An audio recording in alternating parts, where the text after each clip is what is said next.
it's pretty tough, right? Because you got a strong voice on top, and they're like, hey, they're camping me, and then you want to go help them because you know that they might end the game if you don't, and all this stuff, or maybe there's the mid laners like, help me, and oh, I want to gank here, and you're like, but I really shouldn't do this, but like I know if I get him ahead, like he'll play well, and if I don't, he'll play really badly. So you have all these politics decisions, and I think Ray now is like beyond the politics, but on other worse teams, they're not beyond the politics.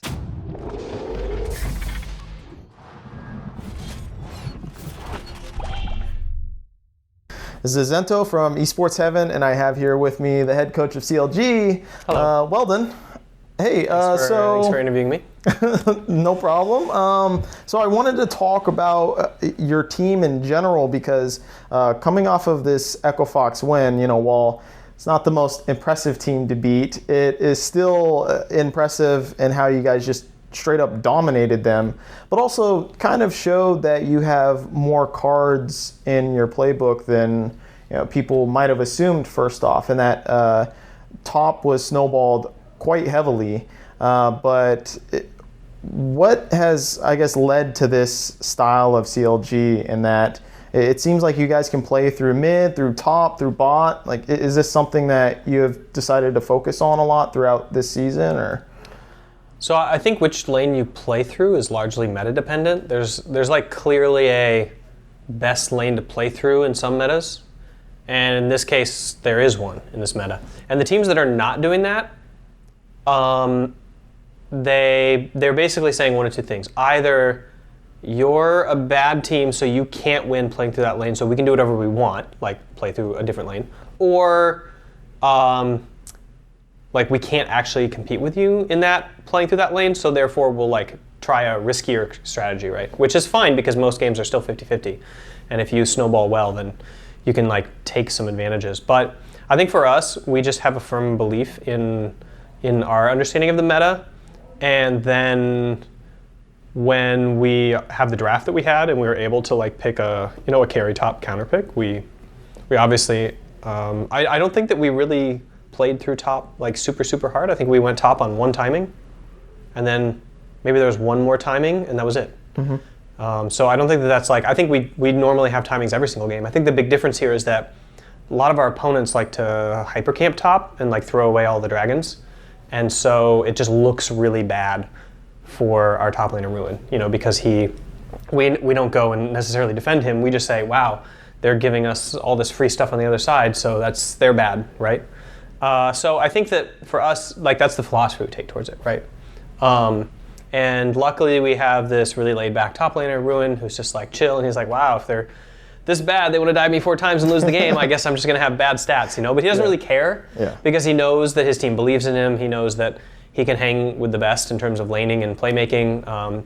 We played the style in scrimmages all the time in Korea, where he was sometimes the only lane winning, and we had to play through him because we had no chance of winning some of the other lanes. Uh-huh. So we've seen it as a backup style against really strong teams for us, and we know that it's something that we can do, is do a strong split push. But I think that in general, it's just a solid understanding of the game, and we can kind of do what we want for the lanes that end up winning, depending on where our opponent focuses. So aside from, I guess, Ruin himself as a player and being the newest player on the team, what has changed for CLG in terms of just this uptick of performance?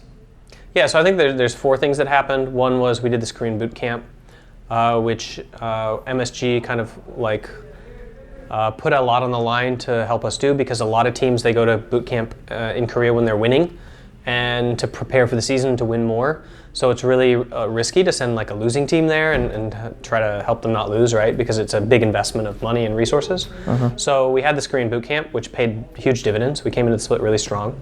We had a lot of cohesion build up there. We got to scrim against some of the best teams in the world and learn their strategies. And then the second thing that happened, obviously, was we added Ruin. So we had everything that kind of came with him. And then we subtracted Darshan. So he left a void of leadership, of all of the amazing things that he did in the team that other people had to learn and step up into. And they all do them, either the same or less or different. So just the flavor of the squad changed a lot because he was such a leader in the old squad. And then yeah, and then some of the habits that the team had, obviously, also the positives and the negatives of that. And then the fourth thing that happened was Ray, essentially, because now he's not the new guy on the team anymore. He's like the second to new guy. His voice got a lot stronger in terms of leadership. He kind of found his footing. Mm-hmm. He was doing all the same things in the spring split, but he wasn't being played around. Now his team is being forced to play around him more, and he's being more vocal, getting pulled less to their plays and more being like, okay, yeah, you're right. The third time I got pulled to your play and realized it was the bad play, I should have done mine. Like, now I know, right? So maybe the first 2 times happened in spring split. The third time happens in summer split, and he doesn't do it anymore. Yeah. So I think it's like this experiential learning curve, always with junglers and shot callers, about how much do I listen to the information that's being shared with me about what I could do, and how much do I trust my instinct about what I want to do. And I think that he's trusting his instincts a lot more, and realizing that he knows the game really well, instead of being afraid of that and then maybe doing the wrong play. So I've noticed that with a lot of young players, and especially the jungle role, of course, as you said, is that they're really hesitant in doing their own game plan, and they seem to be just tugged around in too many different directions because people are calling for that resource. So in terms of your role, how have you helped Wiggly, I guess, overcome that initial rookie, I guess, fault when it comes to being a jungler? I mean, honestly, I feel like I'm learning a lot more from Ray than he's learning from me right now. We're doing a lot. I'm trying to kind of teach him all the principles of mental resilience, but he's a pretty strong competitor, just his mindset. He's pretty brave at sharing his emotions. And I think for him, the biggest thing was letting down his teammates and just having teammates that were okay with him choosing to screw them to win the game. So like, I think before it was like he was responding to his teammates' calls because he wanted to save them, and they're like, help me, and he's like, okay. And now it's like, I want to win more than I want you to not feel bad in your lane because you're getting camped, So I'm just going to do the right thing, and if you get camped a bunch, like, sorry, like, they're just, whatever. And we got to succeed on this side, right, of the play, if we're going to do a different thing than defend you. So I think that a lot of that is just comfort with his teammates, and also having teammates who are chill and trust him to make the right call, and trust that the team's doing the right call, and that the other person that's being helped can actually carry, which once that system is working, it works great. And if it's not working, it's really broken. It's hard to put together, right? Because you got a lot of moving pieces there.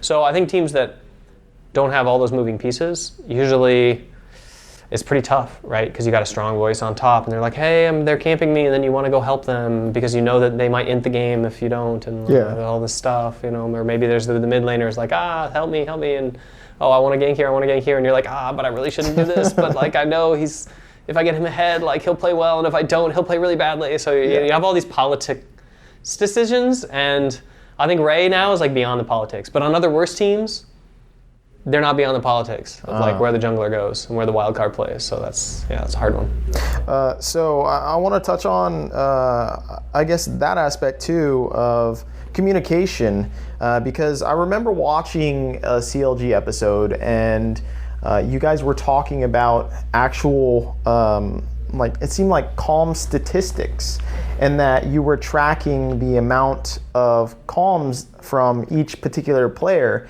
and how maybe one person had a 20% or whatnot, which is fine, because that's a fifth, right? So just could you explain that kind of theory and how you set that up in terms of the teams and how much they're supposed to do their calms, and like what kind of system statistical breakdown that is?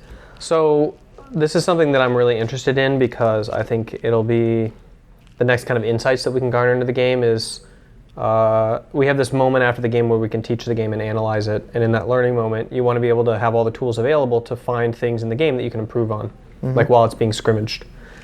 And that's mainly because in League of Legends, like, we can't run drills. So there are other games and other publishers where they build like a drilling tool, like in CSGO, where they kind of open up the source code a little bit for the maps, and you can map make and stuff like that. So you can build drill maps. And Riot, for very good reasons on their side, have opted not to do that. So we have to train through scrimmages. So that means that these instant analytic tools that we can use to learn from the game as it's happening and teach in the 20 minutes after are really important. So comms is obviously one of those that's just I've been doing for 5 years by just writing everything down. So when I go into a new team, for example, as a consultant coach, the first thing I would do is I would sit through the games and I would write down everything that everybody said, or I'd type it actually, so I could type because I could type really fast. And then I would get a picture of where the issues are in the team and who's consistent and who's not consistent, and I could give them metrics like, hey, do this more, and then I could measure it, seeing them do it more, and I could be like, hey, you're doing that more, and I would reinforce that, and then they would do it more, and because they saw it getting noticed, and they realized the connection between that and winning. And so I think leadership and comms and integrating as a unit is really important in League, more so than skill almost. And there's no tool to do that, but there should be. It should be pretty easy. Now that we have translative tools where you can just feed in a bunch of audio to Google or Microsoft or one of these supercomputers or IBM, and they'll spit back the transcript. Amazon even has it because of what is that Amazon tool that you can talk to? Alexa? Alexa, yeah. Because of that, they developed this insane background in the ability to transcribe audio to text. So you can just feed in audio and get text now from their server engine. So obviously people are making tools. So Midgame is this company. I don't know if they're even public yet, but we're working with them a little bit. They have given us their tool that they're developing to do that. I think they now have a new partner in a new direction, but I think they're still working on that. So Midgame is their name, and they give us a tool, and we basically have it in our comms, and then it spits back the transcript immediately after game, and some analytics about the comms. That's nice. So we're able to see, for example, that Vincent really stepped up in comms when he's having a really good week, and then he goes down to a little bit low when he's having a slow week. That's Biofrost. We're able to see that Wiggly talks the most and that Trevor matches him.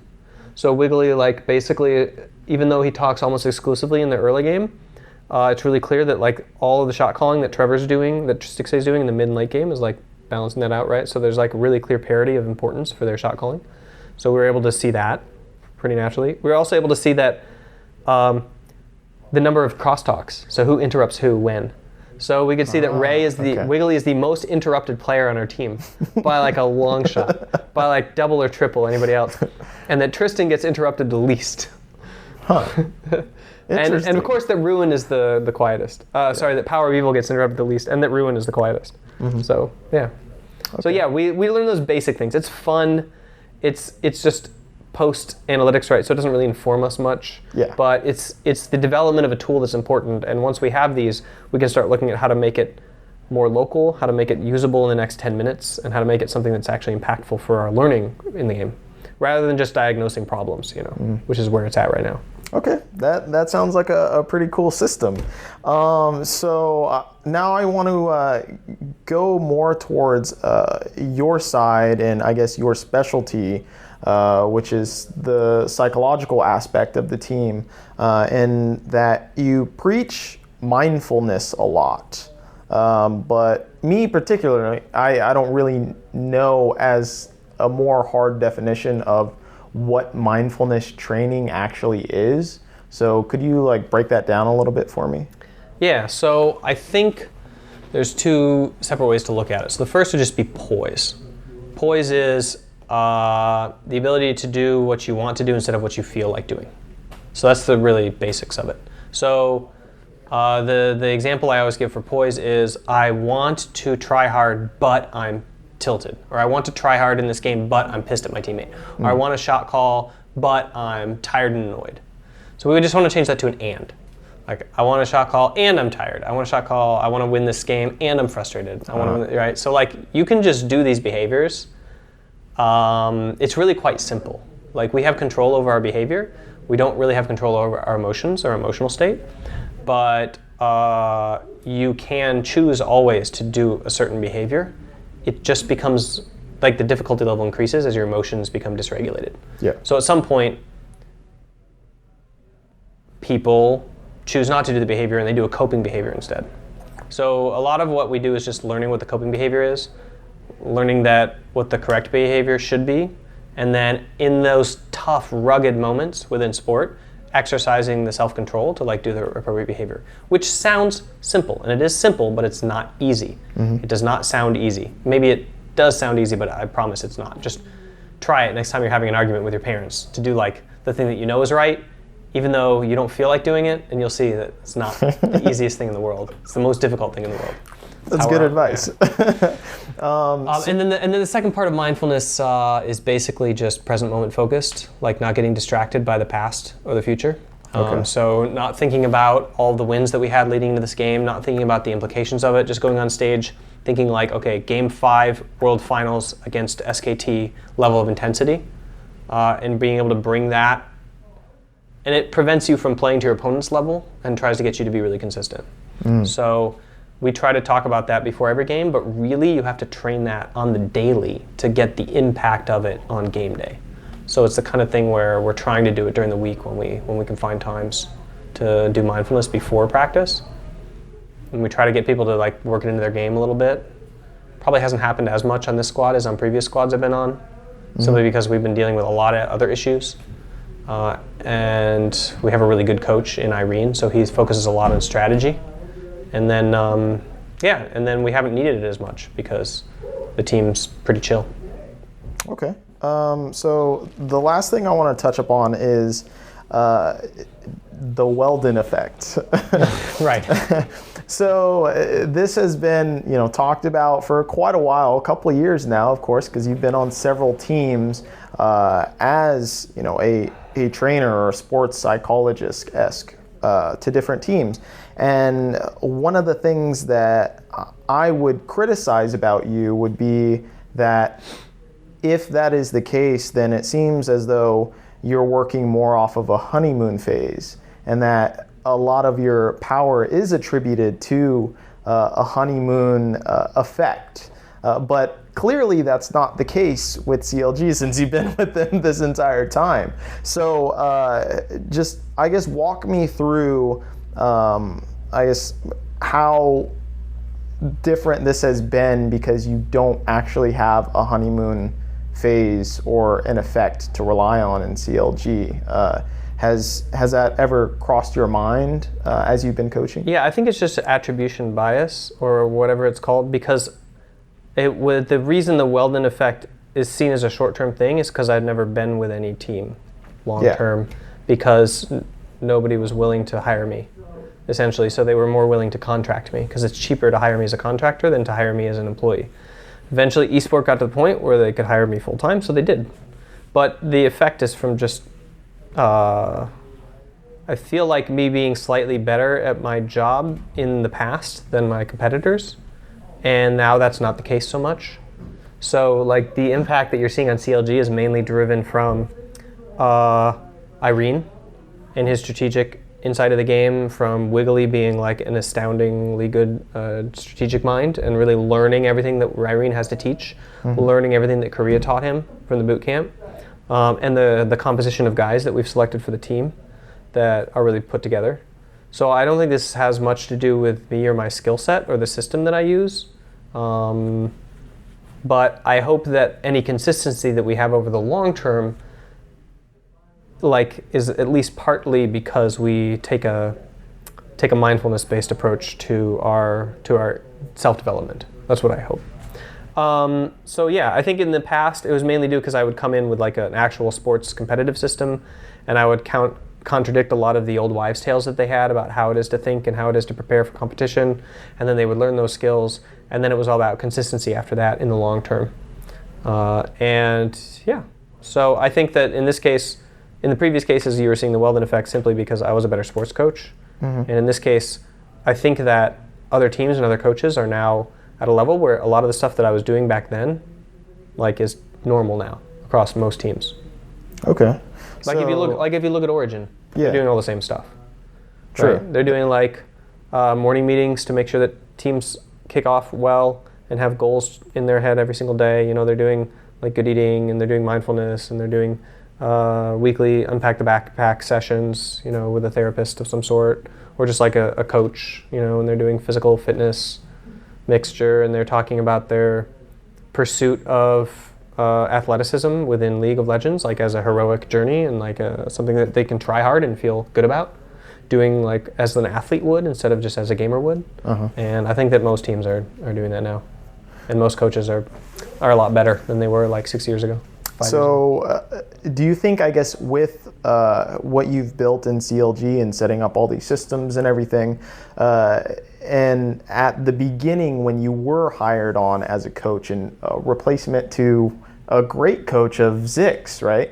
And there was some hesitation within the community of, well, is Weldon really going to be better than Zix? You know, we're losing this massive coach.